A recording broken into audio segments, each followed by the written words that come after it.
बॉलीवुड में आए दिन किसी स्ट्रॉन्ग सब्जेक्ट पर फिल्में बनाने का चलन चल रहा है और अब इसकी मिसाल आपके सामने है फिल्म बीए पास, जिसे डायरेक्ट और प्रोड्यूस किया है अजय बहल ने, जिसमें शिल्पा शुक्ला, शदब कमाल लीड रोल में नजर आएंगे। आइए शिल्पा शुक्ला से जानते हैं इस फिल्म के बारे में। बीए पास की कहानी, ऐसी कहानियाँ हम अक्सर अखबारों में देखते ज़रूर हैं, पर जब उनको फिल्माया जाए तो वो बहुत अलग किस्म का थ्रिल है उनमें।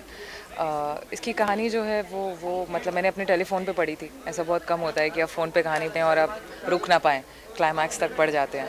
तो कहानी बहुत सॉलिड है। जानते हैं शिल्पा से कि इन्हें इस रोल में क्या खास लगा। सबसे पहली बात, हाँ बिल्कुल, कहानी जो है कहानी के साथ कुछ मिलावट नहीं की गई है, कुछ छेड़खानी नहीं की गई है। उसी तरीके से कैमरे के साथ, आर्टिस्ट के साथ, किसी के साथ भी किसी किस्म की मिलावट नहीं है। सेक्स इस फिल्म में है क्योंकि वो इस फिल्म का स्पाइन है। कैमरा इसलिए नहीं, मतलब कुछ भी इसलिए नहीं है कि वो आप कोई भी टिटिलेट हो। कहानी है, वो ज़रिया है, बताना ज़रूरी है।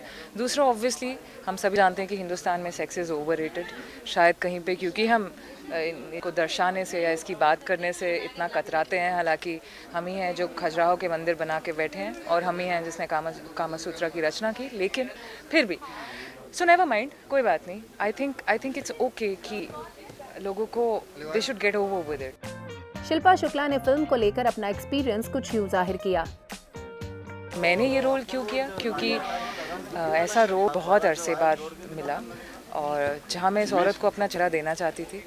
मैं उसकी परेशानियाँ और दिक्कतें समझना चाहती थी और तो बस इसलिए। इस फिल्म में बहुत से बोल्ड सीन्स हैं। जानते हैं शिल्पा से कि ये उनके लिए कितना चैलेंजिंग रहा और क्या इन्हें सबसे मुश्किल लगा। आई थिंक कि सभी अज्यूम करेंगे कि ज़्यादा मुश्किल होते हैं सेक्स सीन को करना, पर मैं आर्टिस्ट हूँ और अगर आप मुझसे पूछेंगे, मुझे सबसे ज़्यादा मुश्किल डायलॉग बोलने में होगी। ओके, क्योंकि वो सारिका क्या बोलेगी, उसकी कैसी आवाज़ है, उसका क्या लहजा है, एक बार और क्या सोच है उसकी, वो सब पकड़ में आ जाए, फिर सब कुछ एक सूत्र है ना, देन इट फ्लोज। साथ ही शिल्पा ने अपने किरदार के बारे में भी बताया। वो अक्खड़ मिजाज नहीं थी, अगर आप जानते होंगे। उसका भी होने का मतलब ठीक ही था और वो एंड में प्रूव भी करती है। तो ऐसा कुछ नहीं है, मतलब सभी किरदार अच्छे होते हैं, सभी सफ़ेद और उतने ही काले होते हैं। शिल्पा ने बताया कि मैं बहुत लकी हूँ कि अजय ने इस फिल्म के लिए मुझे याद किया। Every day is a beginning, every role is a beginning in that case, you know. But yes, this is definitely, I would say, कि my second innings and I'm really grateful. कि you know 32 उम्र में कौन बोलेगा कि ये मेरी second innings है, पर अक्सर हमारी इंडस्ट्री में ऐसा हो जाता है कि अगर ब्रेक हो जाए 4 साल। शिल्पा ने ये दावा किया कि इस फिल्म को देखकर जनता खाली हाथ नहीं जाएगी। बीए पास हिंदुस्तान की एक ऐसी फिल्म है जो अरसे बाद शायद ऐसी फिल्म वो देखेंगे, वो खाली हाथ नहीं जाएंगे। कुछ है जो उनके दिल में बदलेगा और उन्होंने ऐसा सिनेमा, मेरे ख्याल में शिप ऑफ थीसिस की इतनी तारीफ हो रही है, हम बहुत खुश हैं। यू नो, जब इतनी इंटेग्रिटी के साथ कोई फिल्म बनती है और उसको उतना ही वेल रिसीव करते हैं। इस मौके पर प्रोड्यूसर और डायरेक्टर महेश भट्ट ने भी शिरकत की और अपना एक्सपीरियंस शेयर किया। मैंने जितनी तारीफ की है बीए पास के बारे में कम की है, क्योंकि मेरे हिसाब से अजय बहल जो है आने वाले कल का एक सुपरस्टार डायरेक्टर इमर्ज होने वाला है। उसने हिंदुस्तानी सोच के ज़रिए आज के मॉडर्न हिंदुस्तान की कड़वी सच्चाइयों को छुआ है और बहुत ही एंगेजिंग वे से उसने प्रेजेंट किया है। एक थ्रिलर फॉर्मेट के जॉनर में सर्व किया है और मुझे लगता है कि ये फिल्म आने वाले कल में तहलका मचा देगी। शाहरुख और सलमान की दोस्ती के किस्से पर भी महेश भट्ट ने टिप्पणी दी।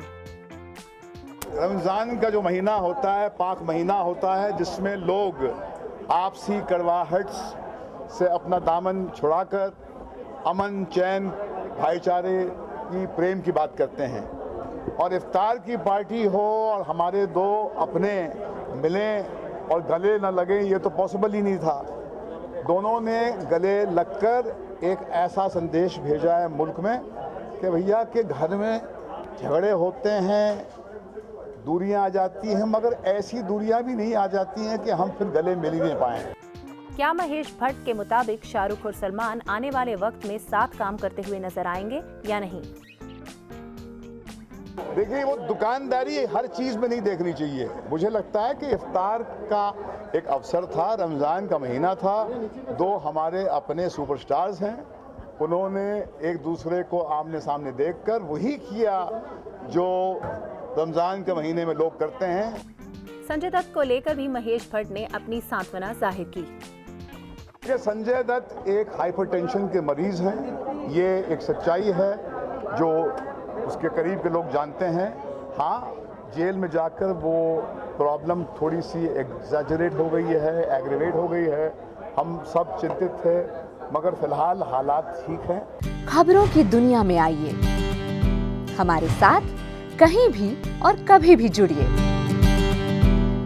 हम मिलेंगे फेसबुक पर, हम दिखेंगे यूट्यूब पर, हमें फॉलो कीजिए ट्विटर पर। खबरों के साथ बने रहिए रात दिन।